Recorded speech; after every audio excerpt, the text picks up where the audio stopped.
මරණ මංචකේ එළවයි මෙලොවයි දෝලණය වෙනකොට කවුද ඉන්නේ? අනුන් වෙනුවෙන් සැප සතුට තීරණය කරපු අපි, අනුන් වෙනුවෙන් ගෙවල් දොරවල් හදපු අපි, අනුන් වෙනුවෙන් තමන්ගේ ආධ්‍යාත්මය නාස්ති කරගත්ත අපි තථාගතයන් වහන්සේ දේශනා කරනවනේ පින්නතුනේ, මරණ මංචකේ එළවයි මෙලොවයි දෝලණය වෙනකොට පුත්තාමත්ති ධනම්මත්ති තිබාලෝ විහඤ්ඤති අත්තාහි අත්තනෝ නත්ති පුතෝ ධන. අපිට අපිවත් නැති වෙනවා. මරණානුස්සති කමඨහන් දේශනාවේ තථාගතයන් වහන්සේ බොහොම පැහැදිලිව දේශනා කරනවා. ඔත්පොල්ල වෙලා ඉන්නකොට එළවයි මෙලොවයි දෝලණය වෙනකොට මිනිස්සු පුදුම විදිහට අසරණ වෙනවා.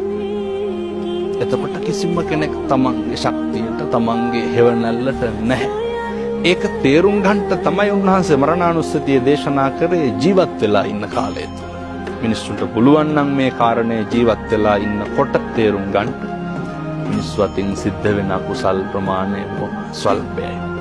මේ කාරණය දැකපු මනුෂ්‍ය ආත්ම භාවයේ දුර්ලභකම දැකපු ශ්‍රීනාශ්‍රවයන් වහන්සේලා, මහ රහතන් වහන්සේලා, බෝධිසත්වයෝ, බුදු මේක කොච්චර අපූර්වට පරිස්සම් කරාද?